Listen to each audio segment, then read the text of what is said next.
నమస్తే మేడం. పేరు? సుధాకర్ నా పేరు. ఏం చేస్తుంటారు? నేను ఎన్మోల మార్కెట్లో పనిచేస్తాను. ఇప్పుడు మీ వాడలో ఏ విధంగా ఉంది అభివృద్ధి అనేది? మా వాడల అభివృద్ధి అనేది చాలా బాగుంది. మీరు చూసినట్టయితే ఇదివరకు ఉన్న రోడ్లకు ఇప్పుడున్న రోడ్లకు చాలా డిఫరెంట్ ఉన్నది. మా కాడ 4 కోట్ల నిధులు మా డివిజన్ 27 డివిజన్ ఇక్కడ నుంచి మొదలు పెడితే అబ్బనుకుంట వరకు ప్రతి ఒక్క ఏరియా మీరు గతంలో చూసుకున్నా ఇప్పుడు చూసుకున్నా కానీ కూడా చాలా డిఫరెంట్ ఉంటుంది మాది. ఎందుకంటే మా ఎమ్మెల్యే గారు మా ఏరియాకు 27 డివిజన్కు ఏ ఏ డివిజన్ తీసుకోలేనన్ని నిధులు మాకు ఇచ్చిండు. అది మాకు సంతోషం.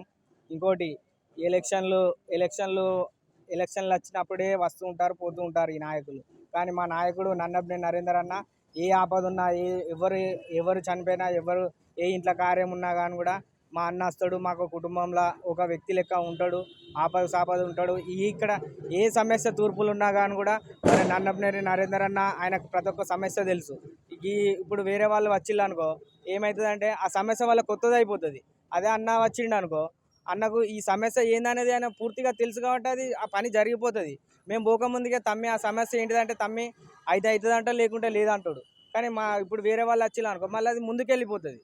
ఎందుకంటే అది మొదటికి వెళ్ళిపోతుంది. నరేందర్ అన్న ఏంటంటే తమ్మి ఓకే తమ్మి మీరు మాకు అన్నట్టు మా అన్న ఇప్పటికీ మాకు ముందుండి మమ్మల్ని చాలా కార్యకర్తలైనా కానీ ప్రజలనే కానీ అందరినీ మంచిగా చూసుకుంటాడు అన్న. తెలంగాణ వచ్చినాక ఏ విధంగా ఉంది? తెలంగాణ రాకముందుకు ఏ విధంగా ఉంది?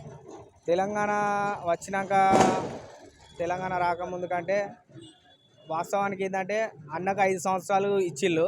అందులో 2 సంవత్సరాలు కరోనాకే పోయింది. కరోనాలో ఏ విధంగా పనిచేసిండు మరి? కరోనాలో ఇప్పుడు కార్పొరేటర్లను ఆయన ముందు పెట్టుకొని ఆయన ముందు ఉండి కరోనాలో అన్న ప్రతి ఒక్క ఇంటింటికి తిరిగి నిత్యావసర సరుకులు ఇచ్చి కరోనా కాలంలో మరి అన్న మాస్క్ పెట్టుకొని కానీ బయటికి చాలామంది నాయకులు ప్రాణభయంతో ఇళ్ళల్లో ఉన్నారు. కానీ నరేందర్ అన్న ప్రతి ఒక్క వార్డు తిరిగి ప్రతి ఒక్క నిత్యావసర వస్తువులు ఒక 25 కిలోల బియ్యం అయితేంది, నెలకు సరిపడే మొత్తం గాసం అయితేంది, కూరగాయలు అయితేనేమి కార్పొరేటర్లు సహా అన్న తిప్పి ప్రజల దగ్గరికి వెళ్ళి అది చేసిండు. మొన్న రీసెంట్లీ వర్షాలు వస్తే కూడా అన్న ఒక జాకెట్ వేసుకొని కూడా ఇళ్ళకి పోయి ఆహార పదార్థాలు అందజేసిండు. స్వయంగా అన్న కొంతమందిని తీసుకొచ్చి కాపాడినవి కూడా ఉన్నాయి అన్న. ఇప్పుడు నవంబర్ 30న ఎలక్షన్స్ ఉన్నాయి. ఎవరికి ఓటేస్తారు? మళ్ళీ ఏ నియోజకవర్గంలో మరి ఈ అభివృద్ధి ఇలాగే ఉంటుందా లేదా ఇంతటితో ఆపేయడం జరుగుతుందా? ఒకవేళ నన్నపనేని నరేంద్ర మళ్ళీ నియోజకవర్గంలోకి వస్తే అంటే అభివృద్ధి ఇప్పటికే అయిపోయింది, ఇంకా చేస్తాడని నమ్మకం ఉందా లేదా ఇంతటితోనే ఆపేస్తారు? ఇక అన్న 100% గెలుస్తాడు. గెలిచిన తర్వాత ఇంతకంటే ఎక్కువ ఉంటుంది అభివృద్ధి. ఇప్పుడు మీరు అక్కడ కలెక్టర్ ఆఫీస్ తీసుకుంటే కానీ దాని ముంగట ఫ్లెక్సీ ఎలా ఉందో అలా నిర్మించబోతుంది కలెక్టర్ ఆఫీసు.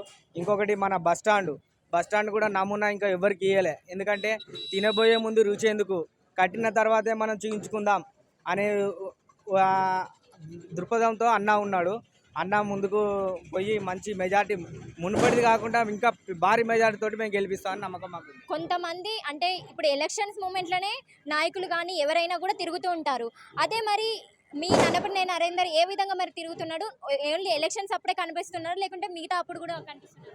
అన్న అసలు నిత్యం ప్రజలలోనే ఉంటాడు. అసలు అన్న ఎప్పుడు నిద్రపోతాడో కూడా అసలు ఆయనకు కూడా తెలియదు, ఎప్పుడు ఇంటికి ఉంటాడో తెలియదు. ఎప్పుడు నిత్యం ప్రజల సమస్యల గురించే అన్న చేస్తాడు. మొన్న రీసెంట్లీ తీసుకున్నాడంటే రేషన్ షాపుల గురించి కూడా అన్న కొట్లాడిండు. వాళ్ళది కూడా సక్సెస్ చేసిండు అన్న. ఇంకోటి బస్సు ఆర్టీసీ గురించి కూడా ఇప్పుడు మన బస్టాండ్ ఉంది కదా, ఆ బస్టాండ్లో ఇక్కడ చిల్లర వాళ్ళకు కూడా ఇట్లా పెట్టుకుంటే వాళ్ళకు కూడా పోతే సమస్యలు ప్రతి ఒక్కటి అది చేసిండు. కూరగాయల మార్కెట్ తీసుకున్నా కానీ కూడా ఇంటిగ్రేటెడ్ మార్కెట్ ఉంది. అక్కడ చుట్టూ వాళ్ళు ఈ రోడ్ల మీద అమ్ముకునే వాళ్ళకు కూడా అన్న భరోసా ఇచ్చిండు. మీకు నేనున్నా అది అని చెప్పని భరోసా ఇచ్చిండు అన్న. ఇప్పుడు ఏదో ఎలక్షన్లు వస్తే వస్తుంటారు పోతుంటారు, కానీ అన్న నిత్యం ఇక్కడనే ఉంటాడు. అన్న మా సమస్యలు ఏందనే అన్నకు పూసగుచ్చినట్టు తెలుసు. మనం ఇప్పుడు షాప్లో ఉన్నాం. నమస్తే అండి. నమస్తే. ఎలా నడుస్తుంది షాప్? బాగుంది.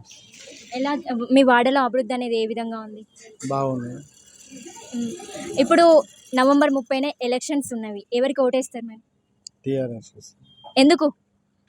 ఇక్కడ మా ఎమ్మెల్యే గారు చాలా బాగా చేశారు. మళ్ళీ ఆయననే గెలిపించుకోవడం కోసం ఆయనకే ఓటేస్తాం. ఇప్పుడు ఇంకా ఒకవేళ అధికారంలోకి వస్తే ఇంకా అభివృద్ధి చేస్తారంటారా? చాలా చేస్తారు. ఇప్పటికే చాలా చేశారు, ఇంకా చేస్తారు. కొన్ని పదవులు అంటే కొన్ని అమల్లో ఉన్నాయన్నీ కూడా వాళ్ళకి దగ్గర వాళ్ళకే ఇస్తున్నారని అంటున్నారు. అది నిజమేనా మరి? అలా ఏమున్నది, కాకపోతే ఎవరు ఎలిజిబిలిటీ ఉంటారో వాళ్ళకే కంపల్సరీ వస్తుంది. నమస్తే. పేరు సరుప ఇక్కడేనా వరంగలేనా? ఇక్కడే మాది గుండుబాయి దగ్గర మైసమ్మ గుడి కాడ. మాకు అన్ని సౌకర్యంగా రోడ్డు గీడు అన్ని పడ్డాయి. మాకు ఇప్పుడు గ్యాస్ గీస్ అన్ని తగ్గిద్దాం అంటున్నారు. అన్ని సౌకర్యంగా చేయాలి మాకు. ఇప్పుడు ఎవరికి ఓటేస్తా అనుకుంటున్నారు? ఇప్పుడు నరేందర్ అంతే. ఇప్పుడు